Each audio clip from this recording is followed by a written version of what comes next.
So admittedly, I slept in today.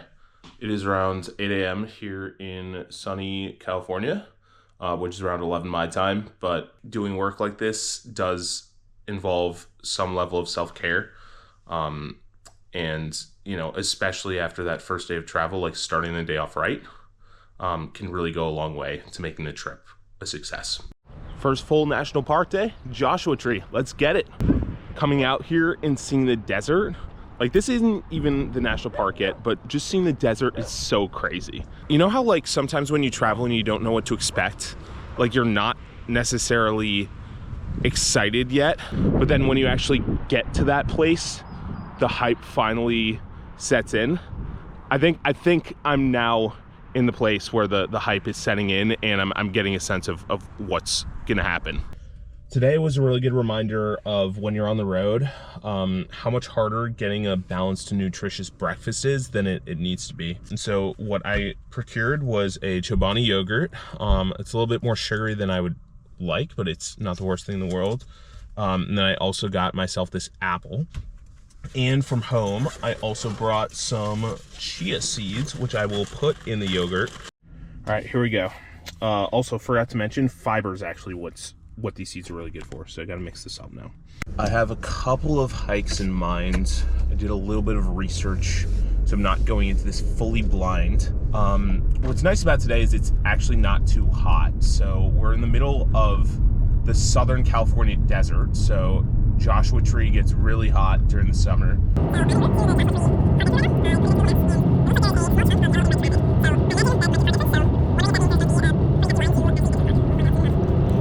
Okay, so that was actually pretty straightforward.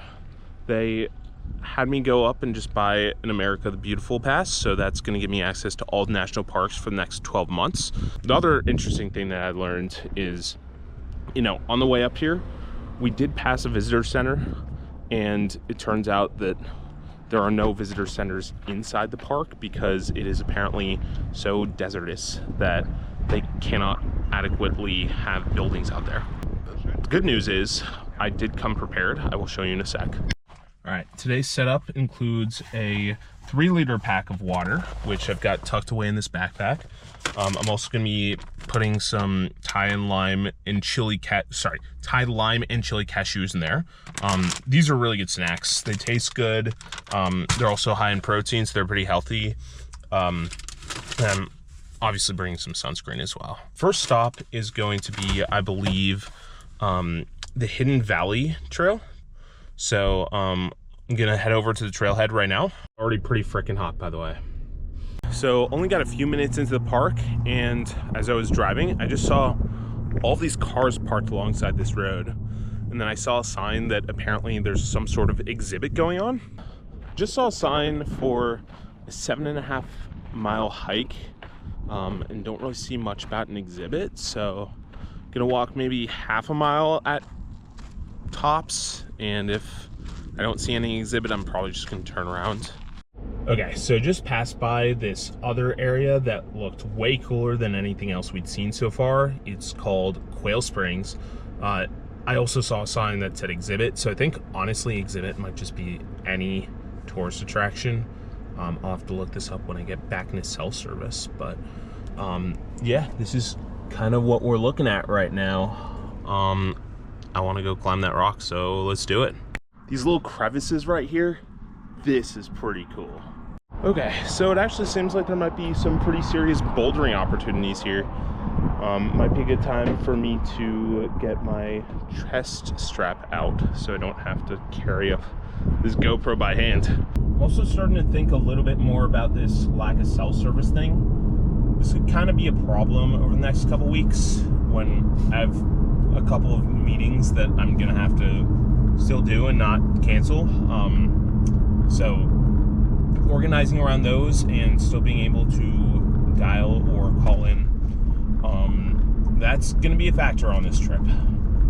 All right, so in the Hidden Valley parking lot, and I think I just experienced my first bad crowding event at a national park. Actually, I don't know if I should call this bad, but my first crowding event. Finding parking here was not easy. There was a lot of waiting. As I passed by the trailhead, that is a packed trail. So when I've heard in the past about like national parks getting more and more crowded, maybe this is the first kind of taste of that. So let's find out. Yeah, so just before doing this trail, I saw there was quite a bit of rock scrambling opportunity. So I did in fact go back and set up my chest mount. Looks a little bit tacky, but it's gonna be actually really, really useful for filming this footage. I think it is clear that Joshua Tree is a lot more of a climbing centric park than I initially expected. I think that was supposed to be a 1.5 miles of just an easy hike, but I ended up venturing off the trail like 3 or 4 times just to do the rocks. Like you can kind of even see it a little bit at the trailhead. There's just rocks that you can go and climb everywhere. And I even came across a couple of people who were belay climbing, and they just told me that after, you know, around this time of year, it just gets too hot to belay climb and the rocks are too slippery. So lucky me, I got to see the beauty of the park in action. Honestly, that hike had me pretty tired at the end. I think part of it could be, you know, the change in environment. Another part could be the fact that, you know, doing all that bouldering took a lot of energy that I don't usually exert when going on trips like this. I think a third part could be that I did not consume any caffeine today. There's another hike today I want to do that's about 2 or 3 hours. You know, it's 1:11 and it's not that hot out, so I think I'm gonna give it a try. And yes, I know that this chest strap looks a little bit ridiculous, so when I get cell service again, I will certainly be checking whether I have it on correctly. Okay, so now I am here at Ryan Mountain, so I'm probably gonna do this hike and then call it for the day. Okay, midway status update. This hike is a lot harder than that last one. We are achieving some serious elevation gain, but with that comes a lot more energy. And, you know, I think I'm gonna be exhausted after this. That was a lot. That involved quite the elevation gain. We topped out at 5,417 feet. Which I assume means we did at least a couple thousand feet of elevation gain. Absolutely no bouldering up here. This is a completely different type of hike than where I was earlier in the day. All right, made it back to the car. This day is definitely over for me, but I will say that it was incredibly productive. We hit 2 of the most popular parts of Joshua Tree, and I think a couple of hours of relaxation is very well deserved. Oh, one more thing that I'm really glad that I have going for me today is I downloaded a ton of podcasts for the plane ride over, and I didn't end up listening to any of them. But now that I have no service in the park, I actually have a ton of podcasts that I can listen to on my way back out the park right now. This one I'm listening to right now that's really good. It's called Diary of the CEO. So, sorry, Diary of a CEO. If you haven't heard about it, I would highly recommend checking it out.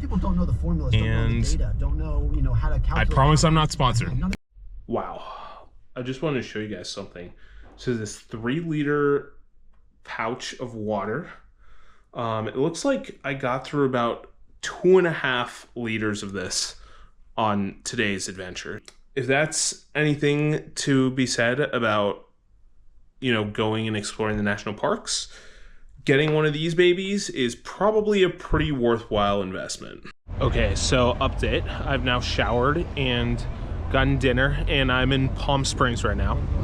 And obviously there are a lot of restaurants here, and I was starving after the day, but I'm gonna be totally honest with you guys. The real reason I'm in Palm Springs is because, you know, so many people who go to Joshua Tree do either stay or check this place out.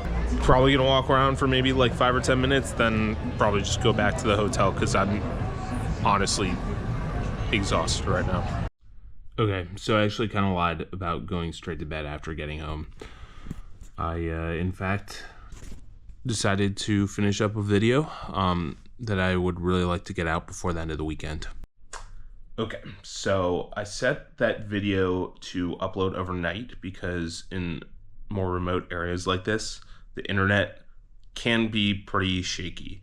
But I've never been in a place where after 8.5 hours, we still aren't even close to done. I'm gonna go into town and run a couple errands, but really cutting it close with this one. And if I hadn't planned the timing perfectly, we might not have this video for a week. Oh, and for context there, that's because the next couple parks that I'm planning on doing are likely to be a lot more remote than Joshua Tree and Palm Springs. Okay, so there is actually one more thing that I needed to do before heading into the park.